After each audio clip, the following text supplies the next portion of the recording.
the Birds, and no, I don't want to be a singer in a rock and roll band. And welcome to KNYO, Jeff. And, it's Jesse. Pardon me? Jesse. Jeffy, okay. Jesse.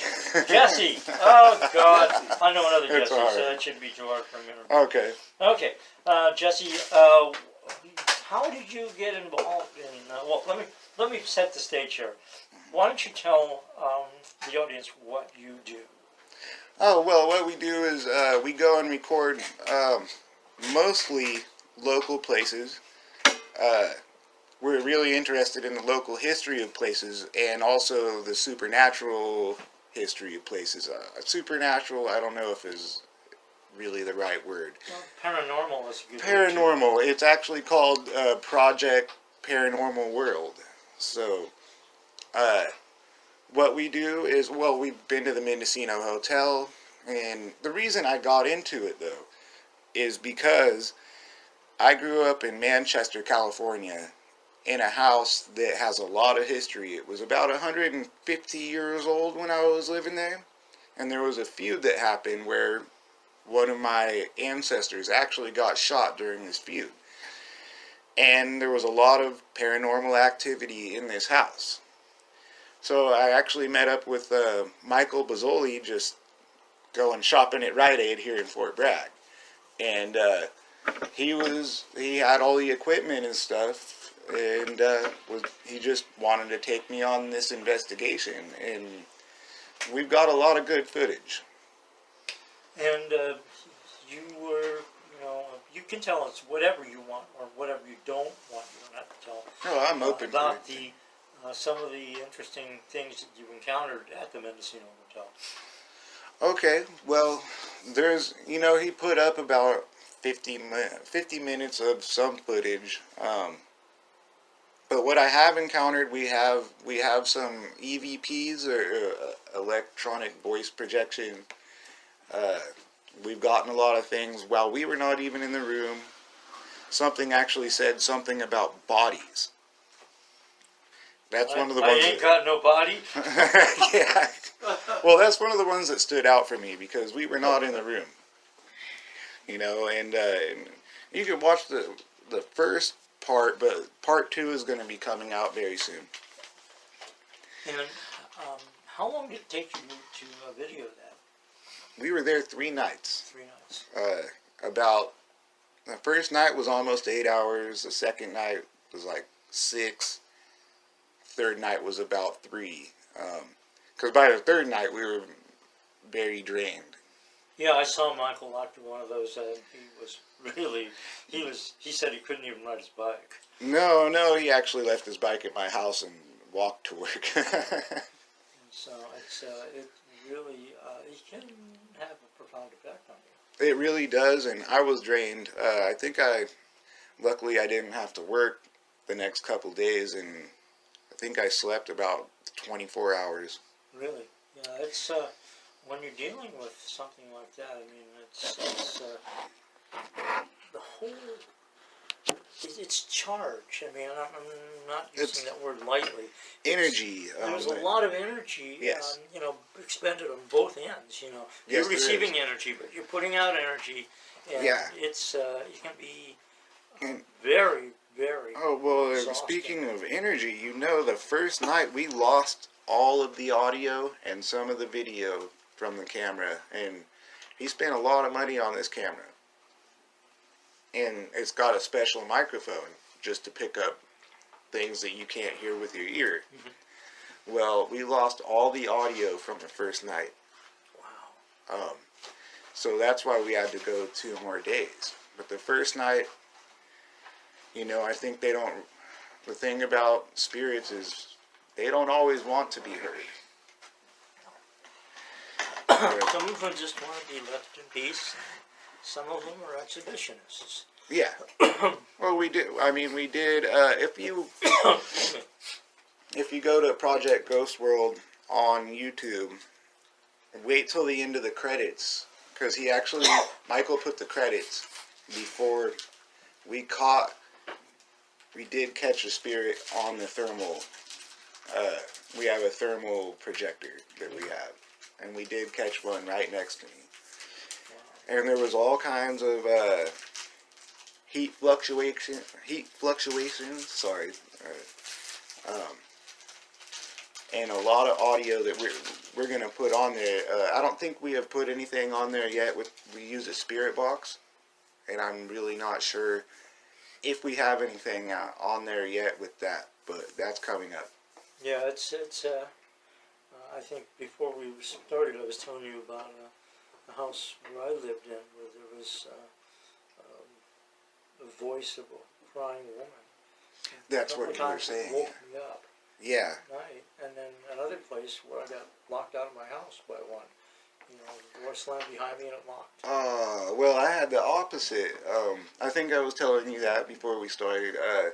I grew up on Creamery Lane in Manchester, California, and there was a ghost.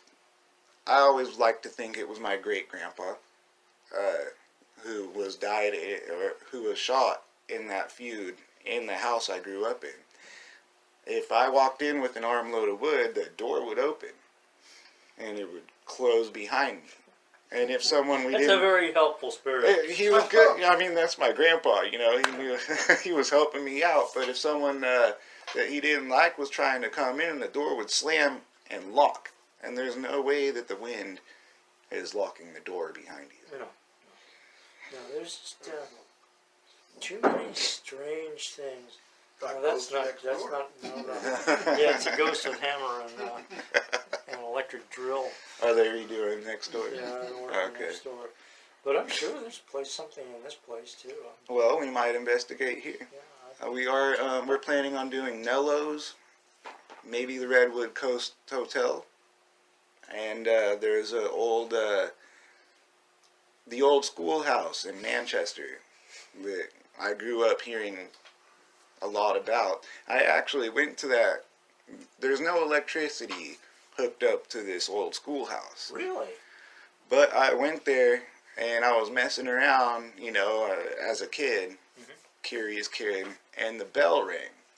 And it wasn't, you know, like a church bell. No one could pull a cord and ring the bell. It was electric. There's no electricity hooked up to that building. They moved it from where the Manchester school is now, the elementary school. Yeah. They moved it. I mean, Is that the one you can see from the side of the road? you can see it from the side of the road. Yeah. I passed it a number of times going down to Elk.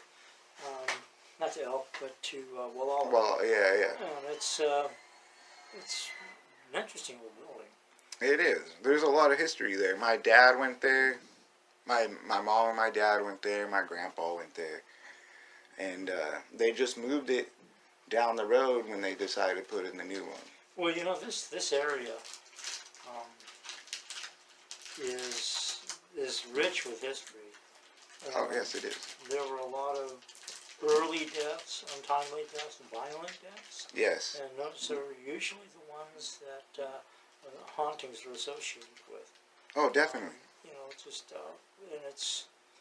and God knows there's enough in our history in the country, but here, in this area, you know. Well, that's the reason I got into this, is because I experienced a lot when I was a child. Growing up, it's almost like I'm comfortable with spirits, so they're almost attracted to me, so to speak. I don't know how to say that really, but You might look up a couple of books by Colin Wilson. He wrote on the paranormal, an English yes. book, and I think he wrote one on ghosts. Okay. And hauntings, and so he was a fascinating man. Okay. I think he taught at one of the universities in England. Really, really prolific writer.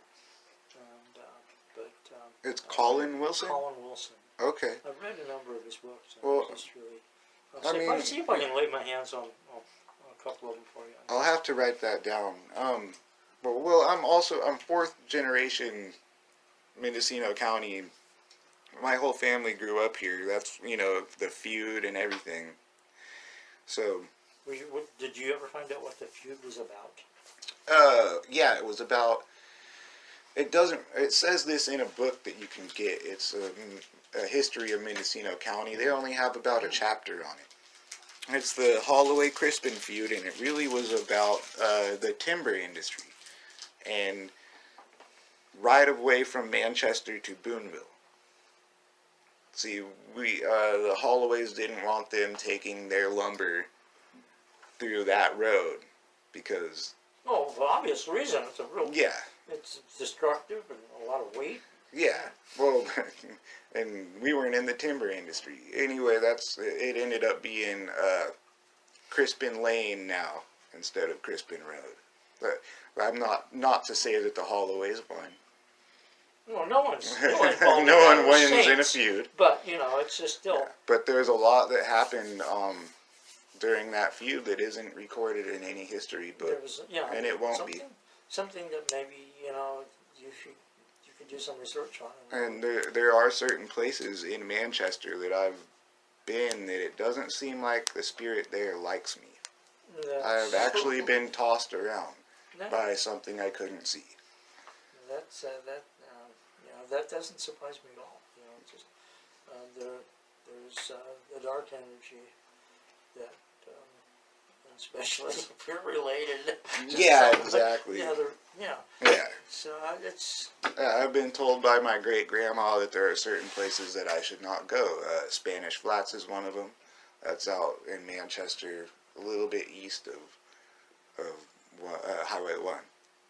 Well, when you start thinking about the extractive industries and the injury and the violence that surrounded them, because there's an enormous amount of money to be made. Oh yeah. And how many people are still being killed by accidents, and it's a very logging my and mining dad are incredibly dangerous industries. My dad was a logger for Giacomini's. I don't know if you know Lester. You knew Lester Giacomini? No, I haven't been here that long, but okay. Well, this is in the '90s when he was a logger, and my grandpa actually built, or was the foreman on the crew that built Mountain View Road. Oh wow! Yeah. Well, I keep telling him he didn't do a great job. No. Well, there seems to over in the Grass Valley area, the mines and the stories of the violence that went on there. I've been to Grass Valley. Staggering, Yeah. It's just and then the Chinese were brought in to work the mines, Mm-hmm. and they were, summarily slaughtered. Because, So it was California history. It's interesting. And the coastal history, I mean, there was, the Russians came in for the pelts, and like at Fort Ross, The Russians controlled all the way down to Sonoma County. Yes, they did. That was part of the greater Russian Empire. I know a little bit about this. But really what we're trying to do with our project first is explore paranormal activity in the Mendocino County area. We will expand from there. We've actually been given calls to Alcatraz and stuff like that. That would. Yeah. The other place that you might check is Fort Ross. Fort Ross, Sure, I was thinking. I can't believe I haven't thought about that a lot yet. of activity down there. I went there on a couple school field trips. Yeah, because it was a fort, and when you have forts, you have violence. And you don't know. I mean, even though they do rebuild these places, it doesn't mean that the spirits aren't still there. No. And remind you that we are talking about. What is the name of your Project Ghost World. Project Ghost World? For now, I think that's a name we might change. With Jesse, and Jesse is, he and Michael Mazzoli are putting together this series. I guess it's going to be on YouTube. It will be on YouTube. Very easy to find. ProjectGhostWorld.com, or if you look us up on Facebook, I'm Jesse Holloway. Very easy to find from Manchester, California, and then there's links on my Facebook account from that too. No, it's you have what are your are you going to go back to the Mendocino Hotel, or are you finished? We're finished with that. We have about 12 hours of footage just from one camera. We also have probably about the same from voice recorders, and we have another one or two cameras that we set. We're still going through some of the footage we have, so much of it that we only have one, I think it's about 50 something minutes that we have on YouTube now, but we're setting up part 2. We're putting it, part 1, part 2. There might be part 5 by the end of it. Oh yeah, this is a project, and as you're going through and screening it, you're going to probably find things you didn't see originally. Oh, definitely. Usually, We keep running into that. There's a voice projection that some of it might not be something that you would want your kids around. Oh, Michael told me about that. Yeah, the ghosts sometimes say things to me that make me mad, so I say something back that you don't want your kids to hear. Be nice. Well, if they're not being nice to me, I won't be That's nice to what you them. need to tell them. Be nice. We'll leave you alone in a short time. It's not, what we're doing is not something like you would see on TV where they get scared. I don't get scared. And I don't think that makes the spirits happy. My grandmother told me that you have more to fear from the living than you will from the dead. Yep, I like that. Yeah, I'm going to probably use that. And it's just one of those things. Oh, Clara McDonald, she was a 4'11" pistol man. It's funny. The women in my family are short too, but you don't want to mess with them. The story that is in my family is that after my grandfather, well, he's my step-grandfather, died. So they say Bright's disease. In all probability, he got a bad bunch of booze, and it wiped out his kidneys. Bright's disease is a progressive disease. It's what is it? There's a new word for it, a newer word, and it's nephronia. It's something like that. It's kidney. It's a kidney failure type of thing. But this came on within a day, and he was dead. And the story is that his body was laying upstairs, and the family was down, trying to digest all this, sitting in the living room, and we heard this horrible noise, and this white ball came floating down, banging down the stairs, and then went right through the door. That's our family ghost story. Wow. Yeah, so this was on Sargent Street in Philadelphia. Okay. The old brownstones there. So my grandfather owned it. Well, I have a funny story. I mean, to lighten the mood here. Yeah.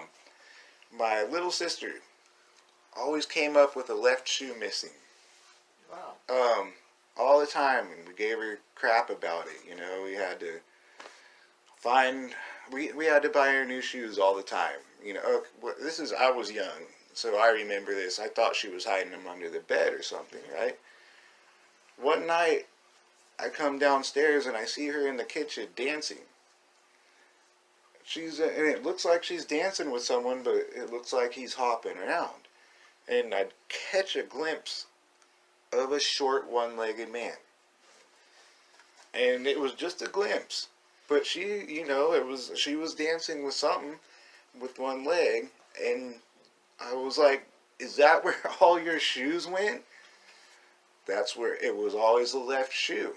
So this little one-legged spirit was taking her shoes. I mean, there's no way around it. She lost she lost half of about a dozen pairs of shoes. Wow. Remind listeners that I'm talking with Jesse Holloway, and we're talking about ghosts and things paranormal.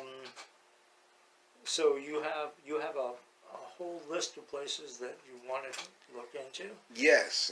And if anyone has a suggestion... Yeah. Let me say this. This place is rich with old buildings. Everywhere around here is. And this building here, I think there's only a few buildings standing here that date back before the earthquake, because the earthquake was just as destructive here. Yeah. About half the town fell down and the rest of it burned down. There's only a handful of houses. Being right on the coast too, and I grew up where the fault line is. The fault line runs right through Manchester. It runs up through here too. It splits off all the way down the coast. So it's you have these houses that are built over those. Yep. And I'm sure there's some interesting things going on there too. And Oh, who yeah. knows about, anytime there is a death that is sudden and unexpected or violent, The energy is there not. can be some energy, that Yeah. residual energy that Yep. really, and a lot of people sort of dismiss it as, the house is creaking, it's settling, or whatever. Because it's an old house. 'Cause it's an Well, old my house. old house saw a lot of death because of that feud. Yeah. And that's. Oh yeah, What, I mean, and there's no way to write it off. The way this- I grew up, the things I saw, this- there's no way to write off spirits. this nation, and particularly the western portion of this nation, is incredibly violent. Yes. I mean, we think we have violence today. I mean, it's just shooting was a regular thing, and until, like, I guess a lot of these this in the cattle country, Oh yeah. they were the first cities and towns to actually pass any kind of gun control laws. Oh yeah. You couldn't carry they you talk could about not carry a gun in the street. yeah. Well, they talk about the wild, wild west. Yeah, How far west do you get than here? yeah. Unless you want to go to Hawaii. Actually, I think Point Arena is the closest point to Hawaii. Oh yeah. So this is the wild, wild west. Yeah. As long as it lasts. I found something interesting, that Los Angeles is east of Reno. Yeah. Yeah. Because of the way the Where the state Yep. juts in. yeah. So So- Point Arena, the Point Arena Cove there, that's as close to Hawaii as you can get in California, as far as I know. I mean, that could just be something that locals have told me, but I know. sounds I about think right. Yeah, it's it juts out there, It really does, yeah. but I was thinking Mendocino would have been closer with the point there, but yeah. but you know, the way the when geography you're goes. looking, if you have to look at a map in order to see it, because when you're here, Yeah. your sense of relative distances are very skewed because you're down on the ground. Yeah. If you're up high in an airplane, you can see things. That's a little yeah, it's a little different. So, where can you go to get in touch with you, in regarding maybe an idea? Do you have a website, or do you have email that somebody, or a phone number that you want to The give best out? thing to do is you can comment on the YouTube or go to. We're setting up a website right now. Okay. We actually haven't done that because we wanted to see how popular it would be when we put it out there, and we've actually gotten over 300 views in the Wow. last 3 days. That's good. Um, Or something, this new one, for that you're not that, except Yeah. for people here. And we told a put it few out with people, the so that- locals, you know. But the best thing to do is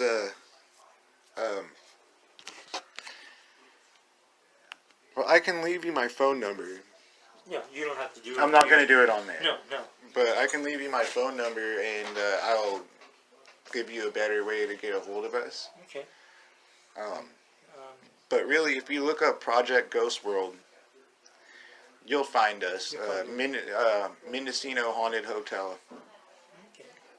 Well, thank you, Jesse. And that's on YouTube. Yeah, thank you. Thank you. And good luck with your project, and say hello to Michael for me. And Oh, I will. I'm actually going to go stop and see him at work on the way back home. I'll probably stop by and see him today too. All right. Thank you very much. Okay, well, thank you, and you All right. have a nice, good luck. And You too, come thank back in the next time you do your shooting, okay? Yeah, I will. Give me a heads up, and we'll do something else. Yeah, anytime.